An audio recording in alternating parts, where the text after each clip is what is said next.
கிரகணம் கிரகணம் அப்படிங்கும் பொழுது நம்ம இப்போ சூரிய கிரகணம் போச்சு, அதான நமக்கு தெரியறது இல்லை அப்படின்னு நீங்க சொல்லியிருந்தீங்க. இப்போ சந்திர கிரகணம் வருது.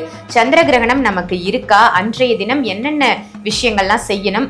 குறிப்பா உணவு, என்ன உணவு அன்னைக்கு சாப்பிடுறது சிறந்தது, எதை தவிர சாப்பிடவே கூடாது? அப்புறம் தானே என்ன சாப்பிடலான்ட்டு. பொதுவாக சந்திர கிரகணம் சந்திரன் வந்ததுக்கு அப்புறம் ஏன்னா நம்ம பார்க்கலாம், சந்திர கிரகணம் நைட்டு 9 மணிக்கு 10 மணிக்கு அப்படியெல்லாம் நம்ம கேள்விப்பட்டிருக்கோம் இல்லையா? ஸோ இந்த தடவை என்னன்னு கேட்டேன்னா, பட் இந்த தடவை கிரகணம் என்னன்னு கேட்டேன்னா, கிரக சேர்க்கை உங்களுக்கு கிட்டத்தட்ட 6 கிரகங்கள் ஒன்றாக சேர்ந்துருக்கிறதுனால இம்பேக்ட் நிறையா இருக்கும். கண்டிப்பாக நான் இருக்க போகிறது இல்லை. ஏன் மேம் அப்படி சொல்கிறீங்க? ஏன் என் வயசா இல்லைங்களா?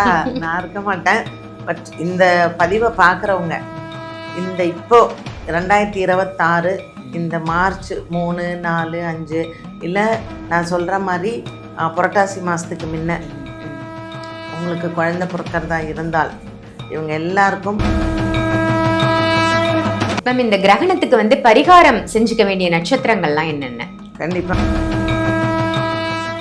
ஆன்மீக பரிகார நேயர்கள் அனைவருக்கும் அன்பான வணக்கங்கள். இன்னைக்கு நம்ம யாரை சந்திக்க வந்திருக்கோம் அப்படின்னு பார்த்தீங்கன்னா, அஸ்ட்ராலஜர் பாரதி ஸ்ரீதர் மேடம் தான் சந்திக்க வந்திருக்கோம். வணக்கம் மேம். வணக்கம்மா.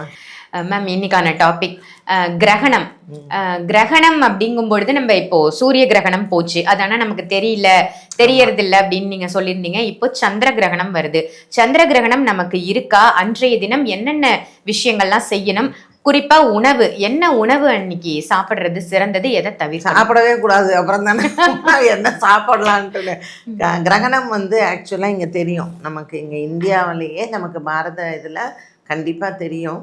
பொதுவாக சந்திர கிரகணம் சந்திரன் வந்ததுக்கு அப்புறம் ஏன்னா நம்ம பார்க்கலாம், சந்திர கிரகணம் நைட்டு 9 மணிக்கு 10 மணிக்கு அப்படியெல்லாம் நம்ம கேள்விப்பட்டிருக்கோம் இல்லையா? ஸோ இந்த தடவை என்னன்னு கேட்டேன்னா, 3 மணிக்கு கிரகணம் ஆரம்பிக்கிறது மத்தியானம். இப்போ 3 மணிக்கு நமக்கு சூரியன் தான் இருக்கும், சந்திர உதயம் ஆகாது. சூரியன் அஸ்தமனம் ஆனால் தானே சந்திரன் உதயம் ஆகுது. அதனால கரெக்டான கிரகணம் டைம் நமக்கு தெரியக்கூடியது எப்போன்னு கேட்டிங்கன்னா, சாயங்காலம் 6:15 6:47. 6:47க்கு கிரகணம் விட்டுறது. So it's a very short span நமக்கு கிரகணம் அப்படிங்கிறது. பட் இந்த தடவை கிரகணம் என்னன்னு கேட்டேன்னா, கிரக சேர்க்கை உங்களுக்கு கிட்டத்தட்ட 6 கிரகங்கள் ஒன்றாக சேர்ந்துருக்கிறதுனால இம்பேக்ட் நிறையா இருக்கும். அதனால் கர்ப்பிணி பெண்கள் எப்பொழுதும் போல் காலையிலேருந்தே வெளியில் போகாமல் இருக்கிறது நல்லது. ஸோ நம்ம உணவு நல்ல திடகாத்திரமாக இருக்கும், எனக்கு ஒன்றும் நோய் நொடியெல்லாம் இல்லைங்கிறவங்க காலையில் 9 மணிக்கே சாப்பிட்றத நிறுத்திக்கலாம். அப்புறம் நீராகாரமாக தண்ணி குடிக்கிறது, பால் குடிக்கிறது. மத்தியானம் 12 மணிக்கு மேலே எதுவுமே சாப்பிடக்கூடாது. இப்போ தர்ப்பணம் பண்ணுறவாள்லாம் பார்த்திங்கன்னா அந்த 6:30 மணிக்கு தான் பண்ணுவாள், விடுற நேரத்தில் தான் பண்ணுவாள் கிரகண தர்ப்பணம். அதனால் சாயந்தரம் 6:30 மணிக்கு பொதுவாக நம்ம சாமி ரூம் எல்லாம் க்ளீன் பண்ணிவிட்டு 7 மணிக்கே விளக்கேற்றிட்டு அதுக்கப்புறம் உணவு சமைச்சு சாப்பிட்லாம். ஸோ காலையில் நீங்கள் காஃபிக்கு பால் காய்ச்சிரும் இல்லையா, அதை அப்பமே காலி பண்ணிடுங்க. அப்போ காலையில் கொஞ்சமாக பால் காய்ச்சிக்கலாம். தயிர் மட்டும் நம்ம தோய்ச்சி வைக்கிறோம் இல்லையா, அதில் தர்பையை போட்டுட்டு ஃப்ரிட்ஜுக்குள்ளே வச்சிடலாம். எந்த ஒரு அந்த வெளிச்சம் இருக்கு இல்லையா, அந்த சூரியனுடைய கிரகணத்தில் சூரிய ஒளியோ அல்லது சந்திர கிரகணத்தில் சந்திரனினுடைய ஒளியோ சாப்பிட்ற வஸ்துக்களில் படக்கூடாது. அது பாக்டீரியா ஜாஸ்தி ஃபார்ம் ஆகிடும். ஸோ அதில் புழுக்களினுடைய தன்மை சீக்கிரம் வர்றதுக்கு, அதனால தான் நம்ம வயிறு காலியாக இருக்கணும். வயத்தில் உணவு இருந்தால் அது புழு வைக்கிறதுக்கான வாய்ப்புகள் அதிகம். ஸோ உங்களுக்கு ஜீரண சக்தி ரொம்ப குறைவாயிடும் அந்த டைமில். அதனால் நம்ம அந்த டைமில் சாப்பிடக்கூடாதுன்னு சொல்கிறது. 7 மணிக்கு மேலே வீடை சுத்தம் பண்ணிவிட்டு அடுப்படியெல்லாம் தொடச்சி விட்டுட்டு புதுசாக பால் காய்ச்சி நீங்கள் அன்றைக்கி தயிர் துவைச்சிக்கலாம். ஸோ முதல் நாள் இருக்கிற தயிரை நம்ம அன்றைக்கி மற்ற யூஸ் பண்ணாமல் இருக்கிறது நல்லது. ஊறுகாயெல்லாம் ஒன்றும் பண்ண முடியாது நம்ம போட்டப்போ, அதனால் தர்பையை மட்டும் போட்டு வச்சுட்டு 6:45க்கு அப்புறம் தர்பையை எடுத்துடலாம்.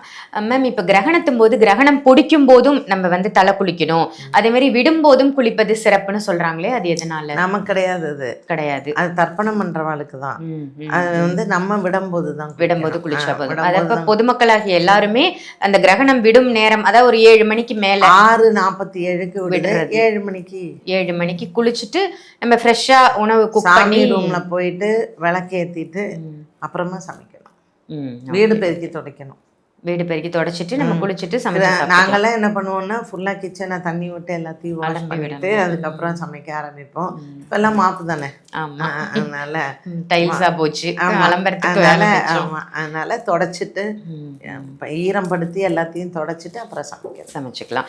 அதே மாதிரி மேம், உடல் சூடு தரக்கூடிய உணவுகளை வந்து இப்ப நம்ம மார்னிங் சாப்பிட்றோம், நீங்க வந்து காலையில ஒரு 9 மணிக்கு மேல சாப்பிட வேண்டாம் அப்படின்னு சொன்னீங்க. உடல் உஷ்ணம் தரக்கூடிய உணவுகளை வந்து சாப்பிடக்கூடாதுன்னு சொல்றாங்களே, சயின்டிஃபிக்கா எதுவும் ரீசன் இருக்கா அதுக்கு? அதாவது இப்போ கிரகணத்திலேயே வந்து உங்களுக்கு அன்னைக்கு கிராவிடேஷனல் புல் ஜாஸ்தி தானே இருக்கும். அதனாலதான் நம்மளை வந்து 9 மணிக்கு மேல நீராகாரம் சாப்பிடுங்க, மோர் சாப்பிடுங்க, பால் சாப்பிடுங்க. அதே நீ மத்தியானம் 12 மணியோட ஓவர். அதுக்கப்புறம் ஏன்னா கிரகணம் பிடிக்கிறதுக்கு 3 மணி நேரம் 4 மணி நேரம் முன்ன வயிற்றுல ஒன்றும் இருக்கக்கூடாதுன்னு. ஸோ இது 3 மணிக்கு கிரகணம் பிடிக்கிறது அப்படிங்கிறதுனால பகல் 12 மணிலேருந்து நம்ம ஒன்றும் சாப்பிடக்கூடாது இருக்கணும். கர்ப்பிணி பெண்களுக்கு நீங்கள் சொன்னீங்க வெளியில் வராமல் இருக்கிறது நல்லது அப்படின்ற மாதிரி, இந்த நகம் வெட்டுதல் இல்லைன்னா ஹேர் கட் பண்ணுறது இந்த மாதிரி விஷயங்களை தைக்கிறது, ஊசி நூல் கோக்கிறது, கத்திரிக்கோளால கட் பண்ணுறது, இதெல்லாம் கூட பண்ணக்கூடாது. இதுக்கு எதுவும் பர்டிகுலர் ரீசன்? அந்த குழந்தைக்கு வந்து கர்ப்பத்தில் ஏதாவது ஒரு அங்கம் ஊனமாயிடுமா. எனக்கு தெரிஞ்சு நான் கிரகணத்தில் பிறந்த குழந்தைங்க எல்லாமே நான் பார்த்துருக்கேன். ஒரு பையனுக்கு இந்த காது மடல் இருக்கு பார்த்தீங்களா, நமக்கெல்லாம் இப்படி இருக்கு இல்லையா, அது அப்படின்னா இதுவாக இருக்காது, அது ஏதோ கொஞ்சம் வளைஞ்சு கோணல் மானலாக ஏதோ இருக்கும்.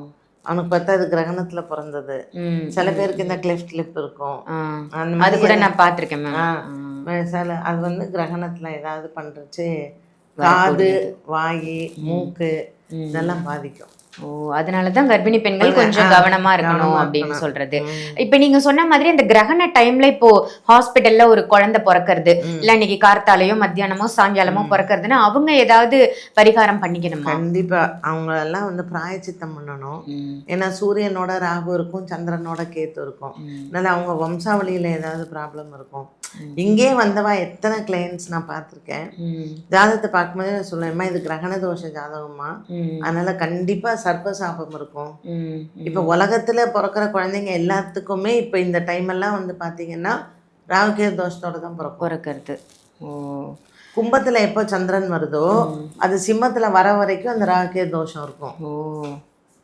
ஸோ அப்ப அந்த பிறக்கிற குழந்தைகள் வந்து அவங்க பேரண்ட்ஸ் வந்து ஏதாவது ஒரு இப்ப வந்து பாத்தீங்கன்னா சந்திரன் வந்து உங்களுக்கு 15 நாளைக்கு அந்த சிம்மத்துல இருந்து திருப்பி அது கும்பத்துக்கு வரைக்கும் போறது இல்லையா.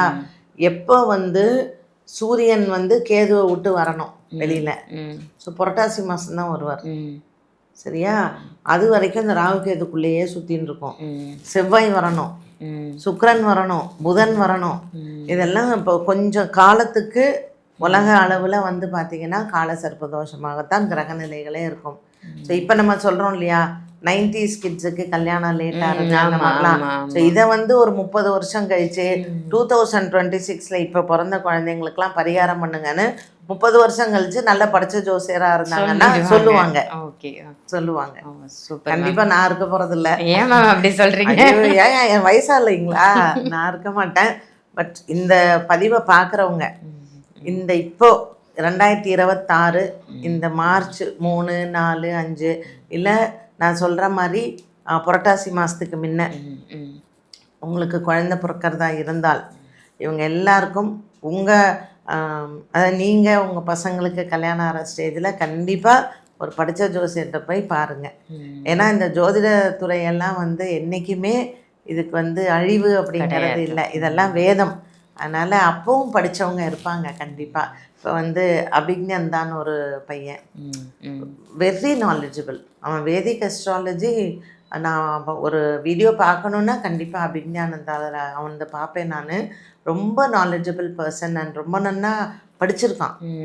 அதனால் அவன்லாம் ப்ராபப்ளி இன்னும் ஒரு 30 இயர்ஸில் he can guide the world நான் ப்ராப்பர் வே. மேம், இந்த கிரகணத்துக்கு வந்து பரிகாரம் செஞ்சுக்க வேண்டிய நட்சத்திரங்கள்லாம் என்னென்ன? கண்டிப்பாக மேஷத்தில் பரணி, சிம்மத்தில் வந்து பார்த்தீங்கன்னா மகம், பூரம், அப்புறம் உத்திரம், பூராடம். இந்த நட்சத்திரங்கள் எல்லாம் சாயந்தரம் 7 மணிக்கு மேலே குளிச்சுட்டு கோவிலுக்கு போயிட்டு மட்டை தேங்காய், அரிசி, அப்புறம் நீங்கள் வந்து ஏதாவது தட்சணை கோவிலில் போயிட்டு சங்கல்பம் பண்ணிக்கணும். கேத்து கிரகஸ்திதின்னு சொல்கிறது இது வந்து நட்சத்திர தோஷ நிவர்த்தின்னு சொல்லி பண்ணணும். இப்போ நீங்கள் வந்து கேட்கலாம், இது பரிகாரம் பண்ணாமல் விட்டால் என்ன ஆகும்னு. 3 மாதத்துக்கு உடல் ஆரோக்கியம் பாதிக்கும். இந்த கிரகணம் வந்துட்டு போனதுல இருந்து. அதனால் கண்டிப்பாக ஒரு பரிகாரம்னு சொன்னால் சின்ன கோயிலாக இருந்தாலும் பரவாயில்ல, ஏதோ ஒரு இடத்துல நம்ம தானம் கொடுக்கணும். ஸோ மட்டை தேங்காய், அரிசி, இதான் தட்சணை, வெத்தலை பாக்கு, பழம் தானமா கொடுத்துட்டு உங்கள் சங்கல்பம் பண்ணிக்கணும். யார் பேரோ, இப்போ வந்து பரணி, மகம், பூரம், உத்திரம், பூராடம் 5 நட்சத்திரக்காரம். ரொம்ப அருமையா சொன்னீங்க மேம். நிறைய நல்ல விஷயங்கள் மக்களுக்காக சொன்னதற்கு நன்றி. நன்றி நன்றி.